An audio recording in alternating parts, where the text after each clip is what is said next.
Coming in at number 5, we got the S80RR. This car has been very nice and very kind to me. This car is very, very, very useful. If I recommend a cheap, well, this isn't really cheap, but it's cheap to me because I'm rich in this game. But if I recommend a cheap supercar, this is the one. But there's a reason why it's number 5, purely because the other 4 cars do everything this car does, just probably a little bit better. Maybe the cars do a little bit worse, but this is my ranking, okay? So this car right here is at number 5 because while it is useful to me, without a doubt, it is still, in my opinion, only the 5th most useful car to use. As you can see, it kind of burns that shit right there, that burnout of the tires, it does that shit a lot. And it's a shorter car. It's on the shorter end. So when you try to do quick turns, like, yeah, it can do those quick turns for you, but that also means when you're spinning out, you're either going to do a really sharp spin and then just like stop, or you're going to overspin. And it's really just a double-edged sword, you know? Good grip on the car, decently fast car, but it being on one of the shorter ends and the grip not really being the best when you want to get off the acceleration or, you know, do anything of use that's not a straight line. I don't know what to tell you. It hits the corners, doesn't hit the corners as well as you'd want it to, as well as the other cars ahead of it, well, except with the exception of one car. But it's really just picking strings when it comes to these cars, because these cars, it's so hard to tell the difference. I'm going to be repeating myself a lot. These cars literally all do the exact same thing. It is just tiny differences in the cars and how I feel about the cars that separate it. But, case in point, this car right here, the S80RR, number 5 on my top 5 most useful cars to use in races that are supercars or best cars to use for super races, whatever you want to call it. It's sitting here. Look at the way this thing cuts the corner. Look at this thing. Look at this. Look at that thing staying on the track. Beautiful, beautiful. It does that very well. But, yeah, this car is number 5. I love it. Not better than the other 4, but it's number 5. Coming in at number 4, we have the Amorous. This car is above the S80RR because I feel as if it's faster. Totally is faster, by the way. Been tested and proven. The grip on it is just as good as the S80RR when you need to take turns, and it feels like a smoother drive overall than the S80RR. It's basically the S80, just a tiny bit better, and it looks like Reverb from Hot Wheels Acceleracers. No, not the shitty Reverb from Hot Wheels Battle Force 5. I mean, I don't mean shitty in terms of shitty, I mean shitty in terms of which Reverb is better. So, it looks like the Reverb from Hot Wheels Acceleracers, which is easily my, second favorite car in the entire series. And just look at this thing move. Look at this thing move. This car is fast, it sticks to the track. It's really, really, really useful when you need to go into any race with a lot of turns, because a lot of the supercars, they won't hit turns all too well, but this car will hit the turns like nothing. A downside that the car has, the same burnout problem that I talked about the S80 having, it will do that. It will do that same burnout problem. It's an extremely lightweight car. That is another problem it has. It's really lightweight. So if you come off the ground, or if you get bumped a little bit, this car will not hold itself up very well. It will not hold itself together. You can probably see in this race or examples in my other videos when I use the Amorous, it's extremely light. A little bump and this car is circling out of control. And that's the third thing that's really bad about it. When it's out of control, it's out of control. Like, this car will do spins, it will do flips, it will do twirls, whirls, and loop-de-loops when it is out of control. Good fucking luck trying to get this car to do what you need it to do when you've lost control of this car. And that's really the major downside of this car, because knowing how to drive the cars in this game is like, okay, once you know how to drive like 2 or 3, you know how to drive every car. But this car, you need to know how to control it when it's out of control, much like any car. And this car does not, it does not give you a good chance to do that.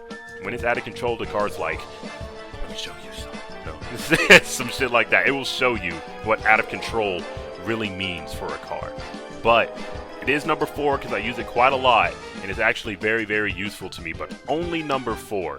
Only number 4, because the 3 other cars ahead of it are still, okay, so he went flying, are still, so useful. But the Amorous, number 4.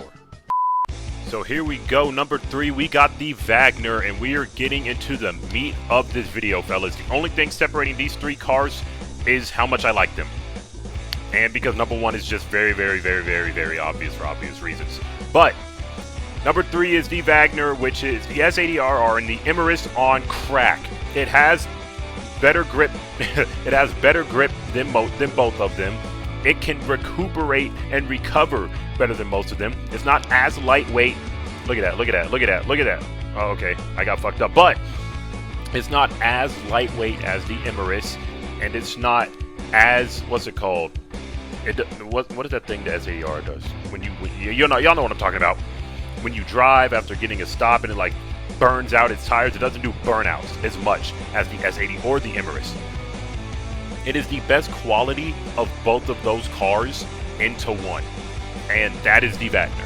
It is genuinely a very, it is in the S tier of my supercars. If I had to make a tier list on the supercars, the S80 would probably be a B tier, the Amorous would be an A tier, and this right here, along with 2 and 1, would be in the S tier. It's basically the Amorous and the S80 just better. Fast, amazing grip.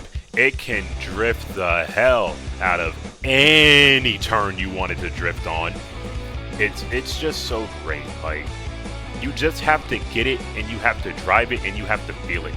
When I race for fun with Poncho, Eric, Tom, Drew, Derek, and all of them, this is mainly my go-to car that I use. See how it didn't do a little burnout with the tires? It just went. But this is mainly my car to use. It's just so much fun to drive. It's so smooth, and I really do like the look of this car, you know. And me and my friends are childish. We call it the vagina car because vagina, Wagner, they don't sound alike at all, but they both have a VAG at the beginning, and damn it, that's enough here at Peach Tube to make a vagina joke. So it's also known as the vagina car. So have fun with that. Plus, I just really like the look of this car. That's just that. The Wagner. It's number 3 for a reason, bro. Look at that. Look at that car just not even be very, very affected by that bump I just took. Look at it. Look at him trying to get past my fucking Wagner, and he just can't. Look at how I take this turn. Boom. Look at that. Look at that. Let's take a look one more turn. Woo! All right. But yeah, Wagner, number 3. It's a beauty. It's the Wagner. At number 2, we have my golden beauty, the 811. The cheapest car here, but don't let its cheap price confuse you and fool you. This car will leave your ass in the fucking dust in the blink of an eye. If ketchup wasn't on, because I always turn it on just to keep the races fair, competitive, balanced, and entertaining, this car would leave so many other cars in the dust. The fastest supercar in the game, tested, proven, and factually evidenced. Videos on YouTube have proven this car to be the fastest regardless. There are a few videos where people claim that the Vesti is faster, but fuck them, I don't care. The fastest car in the game, my favorite car in the game. It also helps that the real-life counterpart, the Porsche 918 Spyder, is my favorite car of all time. So here's the Porsche in the game. And it just looks, the moment I saw this car, it like spoke to me, you know? You ever just seen the car and like, yeah, that's mine. That's my ride right there. And that was the 811 for me. I saw this car and knew instantly this was my car. I drive this car the most. This is my prized possession. When my GTA got wiped, this was the second car that I got. The first car I got was the Tygon because I just needed a cheap supercar to drive me around. And then I got this Golden Beauty back. It was blue and white for a quick moment in time. I hope you all enjoyed the Wave Rippers version of this car, since it's never going back. It will remain my Golden Beauty. Fast, reliable, lightweight. It is very lightweight, I'm not going to lie to you. That's a downside to it, but I just love driving this car. Oh man, I could talk about this car all day, but let's actually move on to the negatives. Like I said, it is very lightweight. This thing will get knocked around a lot. It is not a strong car. It is not the best at turns. It is a long car, as you just saw. If you're going fast and try to turn with this thing, you're not going to turn. Good luck. I mean, have fun driving into that fucking wall, because that's what will happen to you, buddy. It is not the best at turns, and it is, out of all the cars on this list, it has the worst grip on the track. So, the worst grip out of the top 5, and bad at turns because of the long frame of the car. There he goes, whoever the fuck that was. I think that was Poncho. Might have been, I don't know. But, yeah. Terrible. Not terrible, but just the worst grip out of the 5 cars here, and bad at turns is what really holds this car back. If this car had even slightly better grip, or even grip compared, look at that, that's exactly what I'm talking about. No other car on this list would have done that. But if this car had the grip of any other grip, you know what I'm trying to say. If this car had the grip of any other car's grip on this list, it would be number 1, without a doubt. If it had the grip of the Wagner, it would be number 1. It would literally not be a competition, because then I could just like handle the turns better. If it had the grip of number 1, it would be undoubtedly the very best. But you know what they say, nothing's perfect, and that's literally the only 2 things or 3 things holding this car back: grip, the turns, and it's very, very, very lightweight. But this is my forever car right here. This is number 1 in my heart. Number 2 on this list, because this is a list of what's most useful. But number 1 in my heart, without a doubt. But, like I said, no car is perfect. But number 1 comes close. Number 1, no dramatic drum roll. It's the Krieger. It literally wasn't going to be anything but the Krieger. Everyone who goes into any supercar list wants to know what's number 10 through 2, or 5 through 3 or 2. They don't care for number 1, because number 1 is just always so obvious. But since we're here, we got to talk about it. Let's see here. It's the Krieger. It's fast. It has literally the best grip of any supercar I've ever seen. This thing does not lose control unless you absolutely fucking suck at driving. And even if you do absolutely fucking suck at driving, there's still a high chance you can win a race purely because you're in the Krieger. That is how good this thing is. If you go into any race without friends, because my friends like to mix up the cars we use. If we go into any race in a lobby with randoms, you will see this car. There is no escaping this car. This is the godfather of all supercars in GTA 5. Come on now. I literally can't talk about this car more, because it's the Krieger. If you play GTA and if you race, you have seen this car. This car floods 85% of the entire track. The entire time. It's just that good, honestly. I don't know, they were high making this car or something.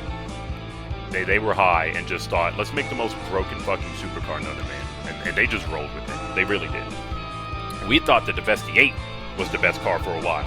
Even when the Devesti 8 was considered the best for a while, I still thought it was the 811. Then the Krieger came in and I was just like, yeah, I kinda can't argue it anymore. It's just the best supercar. It really is. Genuinely the most useful and the best supercar to use in Grand Theft Auto 5 when it comes to racing the supercar class. Just that simple. But if y'all enjoyed this video, like it, share it with your friends so they can use these cars in the races, hopefully win some races, and let me know what class y'all want to do next. I might do sports cars next, or I might do muscle, because I literally only have 5 muscle cars, but sports cars most likely is coming next. So, I hope you all enjoyed. Like, share, subscribe, all that good shit, brothers. You know what I'm saying? Have a good day. Everybody, stay safe. All that good shit, bro. Y'all just have a good day. Y'all just stay safe, stay blessed, stay progressive, stay motivated. And I'll see all of you in the next video.